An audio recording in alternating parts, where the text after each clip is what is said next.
আপনারা অনেক সময় দেখে থাকবেন ফ্লাইট ল্যান্ড করার পর দুপাশে দাঁড়িয়ে থাকা ফায়ার ব্রিগেড ট্রাক থেকে বিমানে পানি ছেটানো হচ্ছে।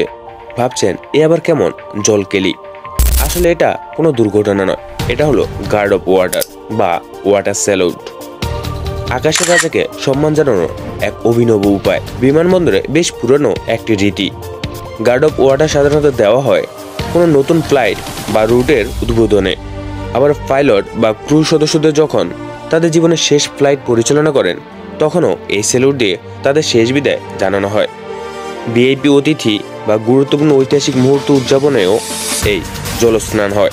ফায়ার ব্রিগেডের ট্রাক থেকে পানির ধারা এমনভাবে ছেটানো হয় যে বিমানের উপর দিয়ে এক জলরঙের আর্ট তৈরি হয়। মনে হয় বিমানটি যেন আকাশে উড়ে যাওয়ার আগে একটুখানি ফ্রেশ হয়ে নিচ্ছে। এটি শুধু একটি আচার নয়, এটি আনন্দ, সম্মান এবং উদযাপনের এক অভিনব পন্থা। তাই পরের বার এরকম দৃশ্য দেখলে ভ্রু কুঁচকাবেন না, বরং উপভোগ করুন আকাশের রাজাকে দেওয়া বিশেষ এই জলস্নানের কৌশল।